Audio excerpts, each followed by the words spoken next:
साहिब तुंहिंजी साहिबी अजब ॾिठी सूं, साहिब तुंहिंजी साहिबी अजब ॾिठी सूं, पन ॿोड़ी पाताल में पहण तारी तूं, जेकर अची मूं त मेड़ी आई मान लहां।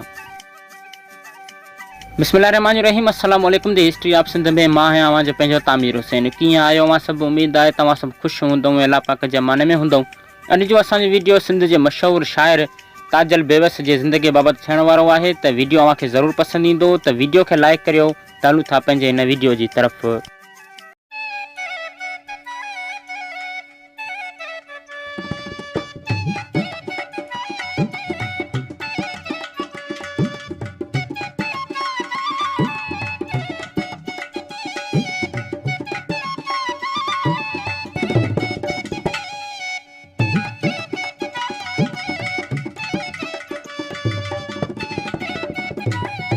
ताजुल बेवस जो असुल नालो ताज मोहम्मद वलद मोहम्मद जाफ़र समूह हो। हू 22 सेप्टेम्बर ते ॻोठ दरगाह पीर हयात शाह ज़िले खिरपुर मीरस में संदसि जनम थियो। संदसि शुरूआती तालीम नूरपुर बुम्बटपुर स्कूलनि मां हासिल कई, जॾहिं त सानवी तइलीम गंबट हाई स्कूल मां ऐं ग्रेजुएशन सिंध यूनिवर्सिटी ॼामशोरे मां कयई। बाद में MA इक़्तिसादियात सिंध यूनिवर्सिटीअ मां करण खां पोइ जापान, थाईलैंड ऐं अमेरिका मां मुख़्तलिफ़ कोर्सूं करे आयो।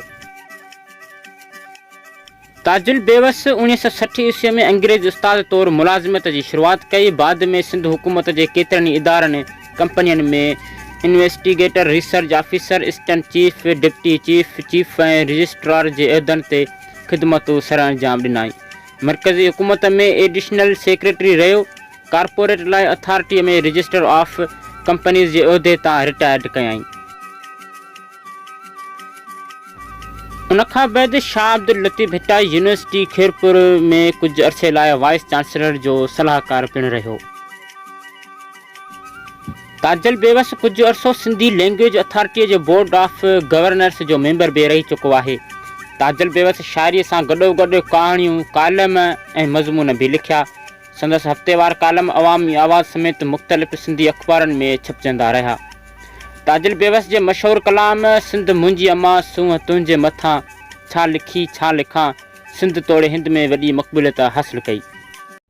सिंध मुंहिंजी अम्मा, ओ सिंध मुंहिंजी अम्मा, सूंहं तुंहिंजी मथां, छा लिखी छा लिखां, छा लिखी छा लिखां।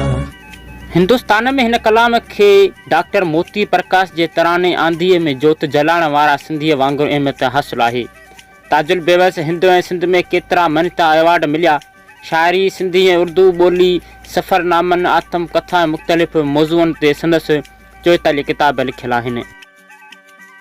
आख़िर सिंध जे हिन नामवर शाइर जी वफ़ात कीअं थी? सिंध जे हिन शाइर दिमाग़ी नसुनि फाटण यानी ब्रेन हेमरेज सबबि 13 दिसंबर 2008 ईस्वी ते वफ़ात कई।